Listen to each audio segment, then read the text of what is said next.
So everyone, thank you so much for joining us this Thursday morning. I'm joining you from a very, we have a very bright sunny day in Pune. My name is Amol Khare. I'm an AVP with Amrut Software. I've been in the industry for about 15 years, and I'm very keen to share my experiences and overall what DevSecOps or DevOps means right now. This is a co-hosted webinar with Indusface. I will introduce Venki later in the session. So again, I see a few more joining. So whoever has joined, any questions, please post them in the Q&A section, and we will definitely take them up at the end of the session. If you have any problem connecting, if there is any voice issues, please post that as well so that we can take corrective actions.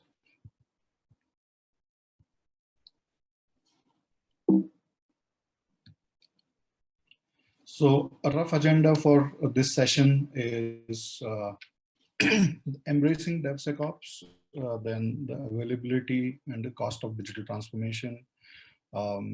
We have everyone talking about digital transformation nowadays, and we'd like to highlight how we can help you with that. How we can bring in our expertise and how we can really help you with your journey. Because on the face value, digital transformation sounds complicated and simple at the same time. But when you actually dig deep, that is when the real fun begins. So that's the session going to be all about. And then it's the missing piece. So missing piece is something that you will figure out by the end of the session, of my session. So just to begin with, everyone knows the traditional DevOps loop. So what is it all about? It's an abbreviation of development and operations. Earlier in the days, of course, we used to have silos. We used to have different teams working in different capacities with their own processes, with their own plans. And nowadays, that it just doesn't work that way. We have to collaborate. Teams have to be working together. Teams have to be working with each other. They need to have synchronization in the way they are working, and that really helps organizations grow. Is the need of the hour is how efficiently you are working as a team and breaking the silos and coming together towards the common goal. So DevOps is a philosophy that helps you do that.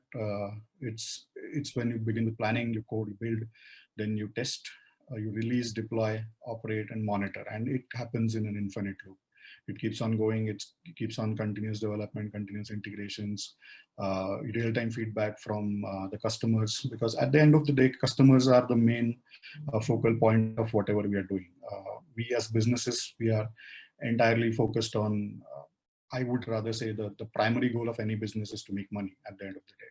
And if your customers are not really buying your bait, then it's not going to work out. And all of these processes are intended to eventually help the customer see your product as the most efficient one, most secure one, most stable one, trusted one. I'm sure everybody is aware of the DevOps cycle when it comes to the planning, integration. So I'm not going to spend much time on this slide. But again, trying to focus on what a particular process means, or what a typical synchronization between a dev and the ops team would look like.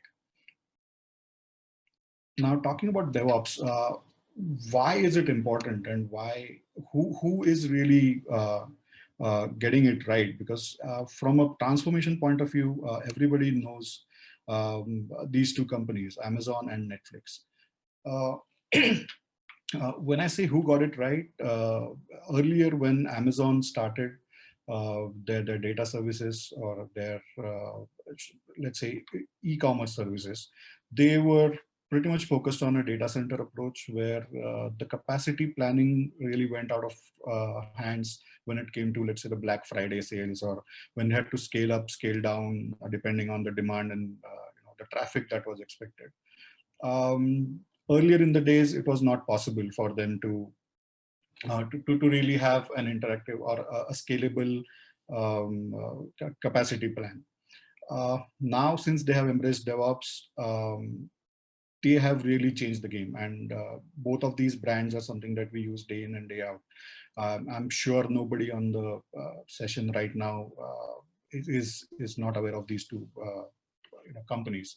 So when it comes to let's say a deployment or release of software or getting the products updated, Amazon actually deploys or has one deployment every 11.7 seconds. Now that's something that was unheard of till about 5 to 6 years ago, because that is when we had not really embraced the DevOps lifecycle, the DevOps process philosophy. And that is when we were doing things traditionally. What has really changed for the business? We have all seen how Amazon has grown. We have all seen how Netflix has grown, for that matter. Netflix used to be a DVD rental platform, and now they are one of the largest online streaming OTT platforms on the planet. And they operate out of 3 regions. They operate out of 3 global regions. They have really great user experience when it comes to that. I'm sure everybody is fond of Netflix. Everybody watches something or the other on Netflix every week. Now, Netflix does about, I would say, thousands of deployments in a day. Now, how is that helping them? How is that really possible? Now, that is possible because Netflix embraced DevOps a long time back. And they realized that in order to match the pace, in order to really bring something extraordinary to the table or something outrageous, they have to make their development and operations team work together. And that was the only way out. And they did that. And now you can see the results in front of you. Now, what are the common grounds between Amazon, Netflix, and let's say our businesses, everybody who's on the panel today or on the attendees today? The common grounds are very simple. From a customer's perspective, we will only put money where we find the services as reliable, they are available, they're trusted, and they're scalable. So when I say reliable, I want my provider to be, or my services or my product provider to be a reliable company, and I want their services to be available. Now, a great example of this would be a recent, I'll refer to the bank segment, recent unavailability of services for a particular national, let's say private bank, but a pretty big bank in India, to the RBI asking them not to issue credit cards. Now, this was the first time that something like that has happened, and it's completely unheard of, because I've been a customer for nationalized bank, and I lost some money from my account, and it actually came back after 6 months. Now, in today's time, that is not acceptable. If something goes down, we've heard, let's say IRCTC, for that matter, the railway ticket booking. They were notoriously famous for not being available most of the times, and there were jokes about it, there were memes about it. Now they've really upped their game, and now I have not heard a single downtime about them in a recent time. So you need to have your services available.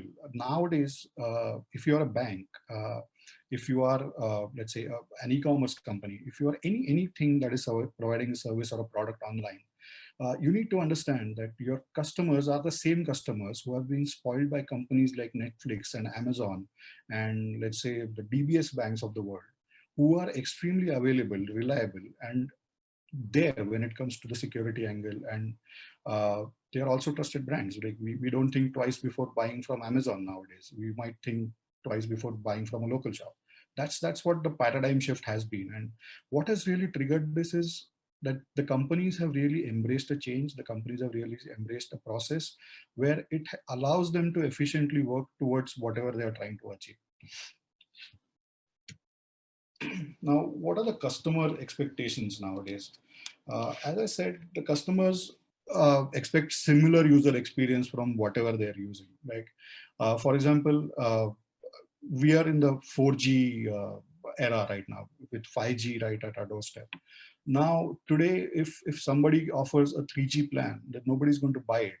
Or if your broadband provider comes today and says that, if I'm going to give you a 4 Mbps connectivity, nobody's going to buy it, because people are used to the fast connectivity. People are used to having more than 100 Mbps speeds at this time, even some Gbps at times.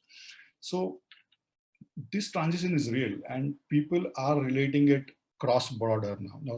So there are expectations that if a particular service is able to provide it in the market right now, why are you not able to do it? And this is a question which is usually asked to the legacy businesses, that, okay, some business that started about 3 years ago is much better when it comes to the service. You being a 20-year-old company, why are you not able to figure it out? And that is where the transformation is really propelling the customer expectations. Now, another aspect is that customers expect a decent level of security, because as the digital adaptation goes up, as we are moving towards digital currencies, there are multiple payment options available.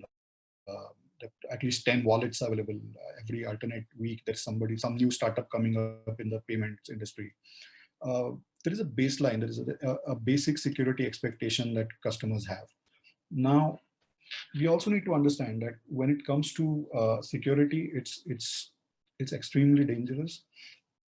You have to be at the top of your game, because even a minor incident can really dent a brand. And we've seen that happening. We've seen big banks really taking the fall because of a minor incident. And that was probably because somebody was not paying attention, or maybe they should have invested in a product or a service that was available for over years, but they just did not do it because they thought that, we are invincible at times. And that happens usually. So that's really important right now, that you need to really be at the top of your game when it comes to delivering and upgrading your products, and also securing it at the same time. Because whenever there is a customer transaction involved, there is money involved, something goes wrong, it can really go south. And as I would say, in the age of memes, do you really want to risk it? Because something goes wrong and then you are the next viral meme, and it just brings you down. So continuous improvement to the product and service offering is also one of the customer expectations right now. Customers don't want to sit on the legacy products. They always want more and more updates. And by embracing a philosophy like DevOps, DevSecOps, that is what is going to happen. I usually give this example in all of my talks, that I remember the times when we used to get service pack updates for our softwares, and they used to be 8 months apart, 10 months apart, sometimes even years apart. And nowadays that's not the situation. Nowadays you get updates on the fly, and probably your WhatsApp gets updated thrice a month, your Facebook gets updated five times a month. So that is really what is happening. A new feature comes in, you don't have to wait for 18 months life cycle to actually bring it to the market. Somebody who's got a DevOps philosophy figured out in their organization is going to be able to bring the change much faster to the market than somebody who hasn't. So that's where it is really boiling down to. Now, talking a lot about DevOps and DevSecOps, Amrut Software in particular has been into the DevOps consulting space for a very long time. We are a 15-year-old company. We breathe DevOps consulting and services day in, day out. And from, let's say, a design to operation support, we offer a 360-degree DevOps consulting, implementation, and transformation consulting. That also involves a lot of positive ROI on your efforts or your money spent. We do offer support services for all our products and all our implementations when it comes to that. Now, how do we do it? It's pretty simple. We figured out who are the best in the market, and we've partnered with them. We have a great team that really understands how these partnerships can be used to make the most of it. And bringing an amalgamation, a collaborative effort of the best in the segment or best in the market, we can really help you with your DevOps journey, with your transformation, with your success stories. Now, that brings me to the missing piece. And all this while Amrut has been really strong into the DevOps space, we have close to 1,400 plus active customers around the globe. We operate in 4 continents as of now. And we always had a missing piece where the security component was kind of a challenge. And now that I'm very glad to say that that missing piece has been found, and that is Indusface. Indusface has a very strong portfolio when it comes to security and allied services. And we always had this conversation, even with our legacy customers, even with our tenured customers, that, okay, we are looking for a particular security product or a service. And that's when we used to, really go out in the market and look for that and say, okay, what are we looking for? And let's identify 2 vendors and let's try and fix something up. But going forward, we have partnered with Indusface, and they really put the sec into our DevOps journey. So now we can confidently say that we are a DevSecOps consulting company. So I'm going to hand over to Venkatesh Sundar, fondly known as Venki. He's the CMO and a co-founder of Indusface, and he's going to tell us a lot about what Indusface does and how they can be a game changer. So over to you, Venki. Thank you, Amol. You had to make me the host for me. Yeah, I'm just making that right now. And thanks for this wonderful presentation. I think that Mobius strip, which is the never-ending journey, was certainly very insightful. I call it a treadmill. I mean, I had to keep running, or one of the cliches of business is security or any of this, it's never an end point. It's always a journey, and it has to be continuous process, continuous improvement. And DevOps and DevSecOps now is no different.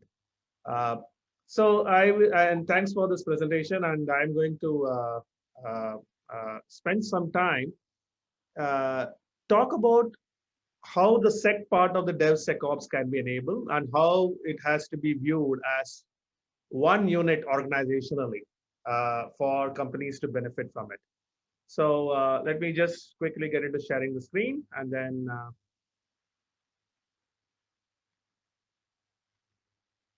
can I see the screen? Amol, I will lean on you to say that. Yes, it's visible. Okay. So as Amol said, the sec part of the DevOps, the DevSecOps, is where we come into the picture. I'm just going to spend 2 minutes talking about Indusface and how we address this problem.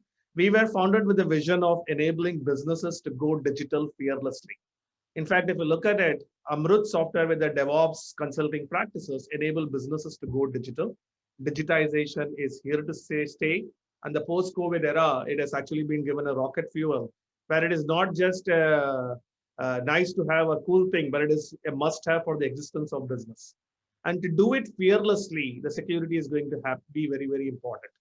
Right? Without security, you cannot launch a lot of an insurance company cannot launch a new insurance program through the online channel, or the banking cannot offer new banking services to their customer without security in place. So fearless was a positive emotion that we wanted to always embrace right from day one, as opposed to just talking about risk mitigation. And to enable businesses to go digital fearlessly, it is very important that the entire development, agile development, operations, and doing it in a secure manner, now called DevSecOps, has to embrace by businesses as one unit, and then partner with the best in breed, and also build the right team to make it extremely easy to secure it without having the customer go through the pain. Right? So our vision is to enable business to go digital fearlessly, and our mission is to make it extremely easy for them to do so. So the security part of the DevSecOps agenda, I don't have the very nice Mobius script, but basically I will talk about the application security lifecycle, which can be mapped into the Mobius script that Amol showed earlier. I'll talk about the business. Not everybody is a Netflix or an Amazon, which are the poster child of this area. And there are certain challenges. I mean, Amazon is a $46 billion company, right? And they still spend more than 18 to 20% of their budget. I mean, it's probably more than 20% of their budget on such a big size on R&D for future, right? So they certainly have the big budget to do one deployment 11.7 every 11.7 seconds. And same with Netflix, which is the #1 OTT platform, of course, competing with Amazon Prime as well. But having said that, the fundamentals of those concepts remain the same. And the constraints will be different depending on the size of the business and the nature of the business. And based on those constraints, let's first accept the reality. We are not the Amazon on the Netflix, even though we can aspire to get there. While aspiring to get there, addressing those business challenges by creating an ecosystem of focusing on your core and building the partnership with the right set of partners is going to be very, very important. And then I will break that down into some of the components of the security aspects and tool sets that you should be using to have a proper DevSecOps program in place. So everybody is aware of the software development lifecycle. The application security lifecycle, the security part of the lifecycle also has to fit in there. And the conceptually, what this means is it starts with continuous assessment, continuous protection, continuous updates, and learning from that on an ongoing basis, right? I mean, at the end of the day, with this agile development, every feature release, every deployment, every update that you do will have to make a no-go decision before it gets rolled into production, right? And security has to be a very critical part of their no-go decision. So when you make a feature update and then the security feature fails, then you'll have to either have a choice to go through the cycle again and fix those issues because it's a no-go with those security issues, or look at fixing them through other or mitigating those risks through other aspects and make sure that the no-go decision does not become a barrier in speed.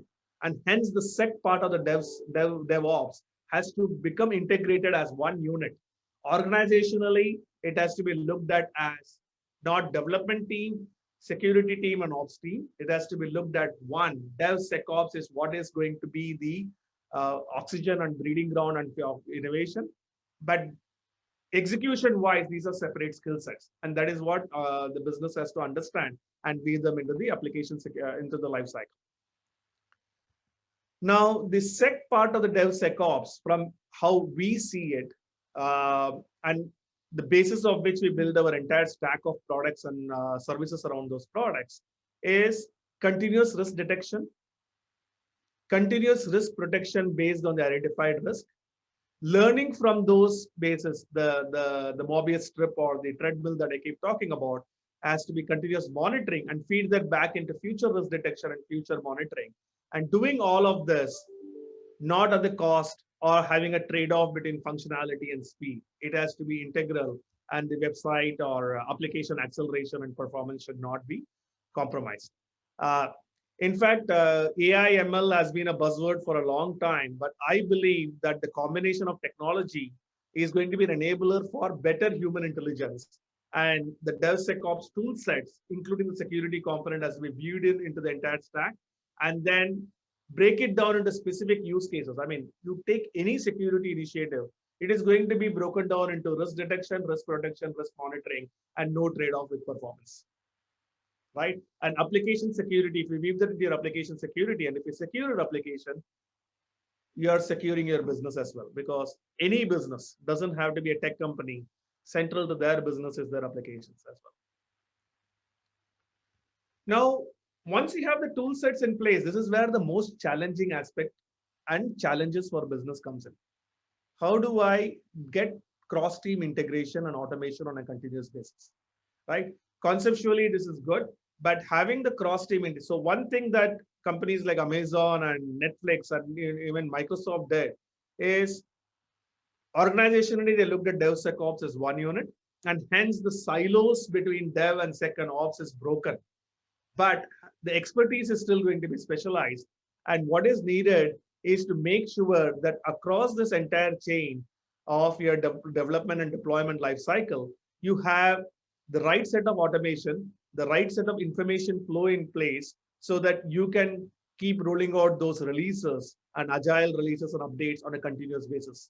This typically is the biggest challenge for many businesses, and especially traditional businesses, to embrace the DevSecOps at a fully mature level. Now, how do you address those? You partner. This is where Amrut and companies like Indusface come in. Will help you get those speed and become an extended arm, because it's not like everybody can do everything on their own. become an external arm for business to enable you to focus on your core and leave the DevOps and the DevSecOps, the security part of the DevOps aspect viewed into your entire application development cycle. Now, all of this comes down to monitoring. And the examples I have given here, because we as a SaaS company build our entire tool sets and everything on the cloud, for the cloud, on AWS. The examples I have given on the monitoring and analytics tools is all AWS example, right? So we ourselves follow this because we use off-the-shelf tools, we use CloudWatch. Every deployment that we do, we have a continuous feed of good and bad traffic. We have a continuous feed of new updates being made.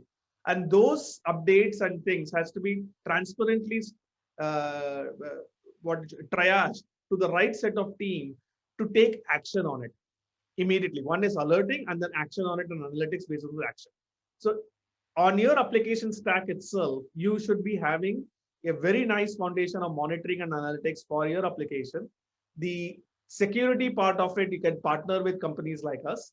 The entire maturity level of your DevOps going up to get this nicely integrated for your agile development to actually be put into action and not just on the paper. You can partner with companies like Amrut to do the same. And to make this a continuous journey on the security aspect, the research part of it is very, very important. And this is where companies, even though security is core to their business need, the execution of the security requires specialized research and skills. You'll have to do continuous threat monitoring. You'll have to do continuous vulnerability research, new attacks, new protection techniques, and weave them back into your application development lifecycle. So this is not something that, even if you have the ability and the need established, to build this team requires a specialized skill set and can take the focus away from your core. So a partnership approach for people outside of the Netflix and the Amazon kind of unlimited budget might be the best bang for the buck to still reach that stage without having to have a very nice, very high front-loaded cost that might be needed for doing these kind of investment. Breaking the security process into a process, you have to continuously keep sourcing for new risks that is there in the market, but also keep looking at what is the existing risk on your applications and new features. Analyze them and then do a research on them and do quick updates, develop and update it, right?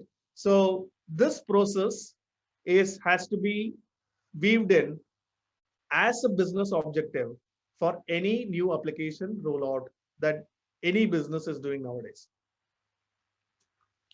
Comes down to a combination of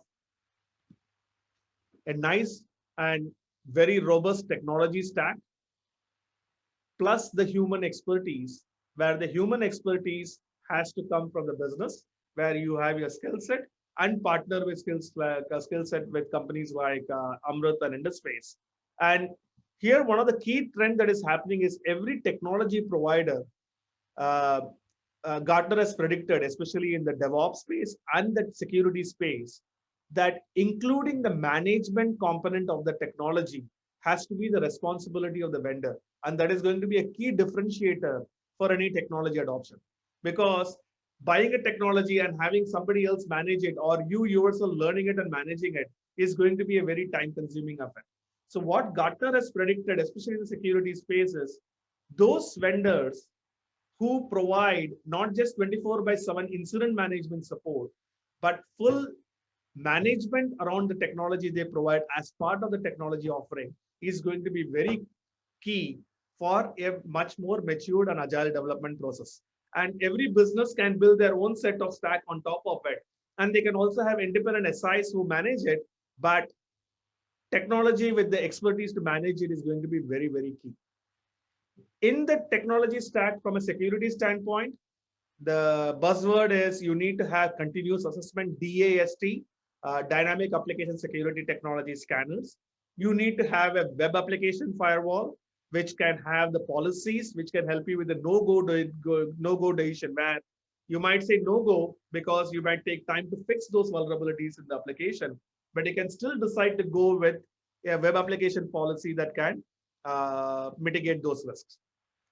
And then have a continuous learning and feed from those bases to the right set of teams to make it a continuous journey. Right. So the human expertise, I don't think will ever go away. The bar on what is expected from the human will keep going up. The technology is going to augment them with the right set of alerting. The AI ML toolsets is going to help them be more effective. But the human expertise, I don't think can ever be replaced, at least in the short run. Even though in sci-fi movies, or unless you are Elon Musk, who are at a different level, who talk about it. But I think it's at least a couple of decades away before you can even get to what these guys talk about. I think that's it. So I had set it as 30 to 35 minutes for our webinar, and I wanted to spend about 10 minutes to 15 minutes on any Q&A session that we might have on this topic. This is a very broad and a very deep topic to be covered in 40-45 minutes. So what we have given is some framework and some buzzwords and some thought process. Hopefully you find useful. Both me and Amol would be very, very happy to follow it up with a one-to-one discussion specific to your organization and have a deeper conversation. I think that's it from my side. I would be open to a Q&A session and see how many questions we have. We do have a few questions. Okay, let me look at. So some in the chat, some in the Q&A section. Yeah. So I'm seeing one. What is the right time to embrace DevSecOps? We are considering digital transformation for a while. Haven't been able to have a consensus on where and when to begin. I think Amol, I'll take that one. You should answer that. Yeah. Well, the answer is very simple. It's now. Now is the right time. Because see, the examples that I gave might be really big companies, but transformation really begins when you want to change the way you are working, and the mere thought that you have been considering moving to a different way of working itself mandates moving to a DevSecOps practice. And there are tons of examples. We don't really need to spell out anything here. You have the internet, you have the Google search engines. You will understand how companies have benefited and how it's really been a game changer for their line of business. I do understand there are a lot of internal discussions that happen when it comes to changing to a new philosophy, say DevSecOps. So I believe involving companies like Amrut and Indusface, right from the beginning, right from the planning phase is going to be helpful, because we can really have the conversations that can drive you towards a DevSecOps philosophy from a mandate perspective. So there might be a few things that we can bring to the table based on our experiences, based on things what we do day in and day out, that your management is waiting to hear, and probably they might be missed in whatever research that is done internally in the company. So involving vendors or involving other companies or your partners right from the planning phase really helps, because that is when you can really have a custom tailor-made solution for your particular business line. So again, the answer is you should begin now. Yeah. Now, actually, you should begin yesterday. You're already late. Yeah, yesterday. Yeah. All right. Now we have quite a few questions. I mean, we have 10 more minutes, so I will take them. Shiva, somebody has asked a question. Shiva, I think if security is implemented in the CI/CD pipeline, what would be the impact on speed of delivery? All right, I will take that.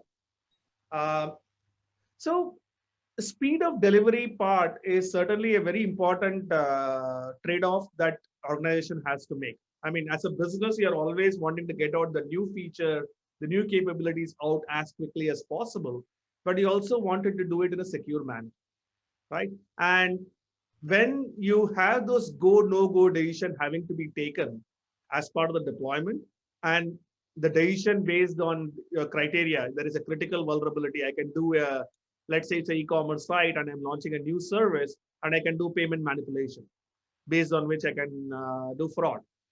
Typically, the development and the product manager are going to say, it's a no-go unless you fix this, right? And the speed depends on your ability to fix those issues quickly. number one. But we also help you get those speed. This is where Indusface comes in, where through we give you visibility to get those decisions done from a security standpoint with our tool sets. We also give you the ability to protect them.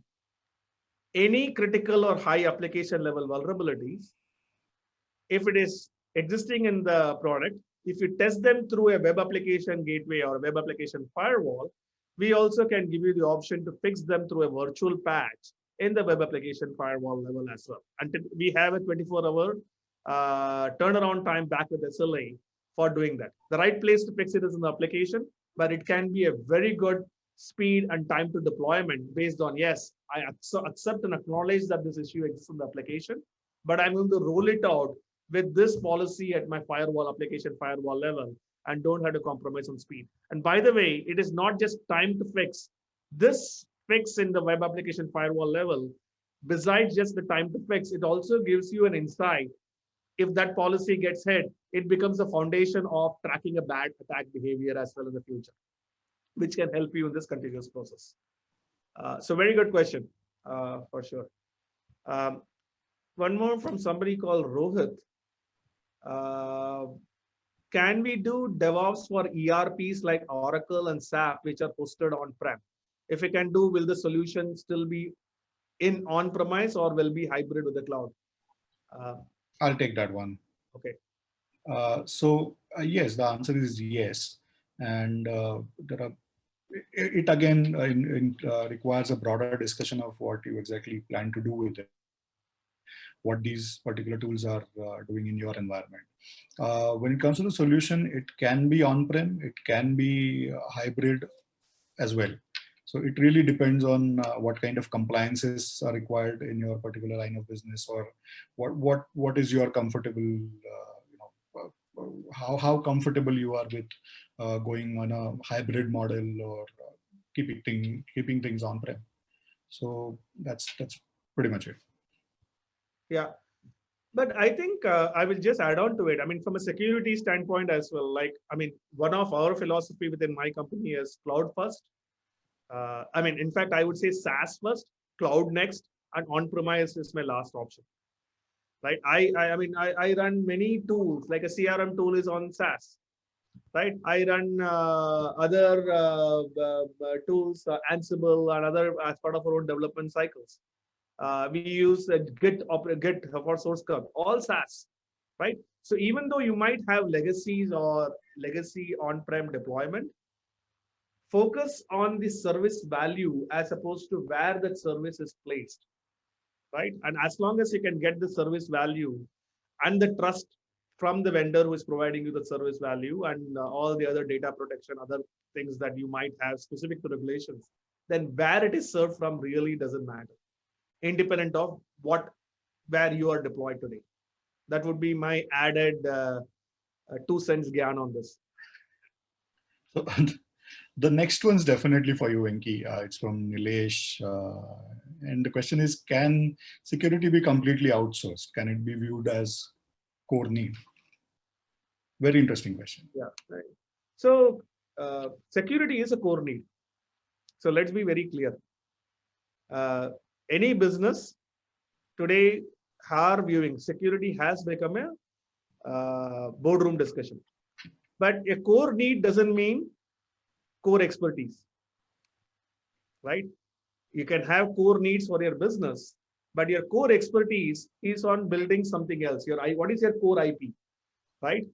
So a core IP can be building this document management system, or can be a healthcare benefit administration system.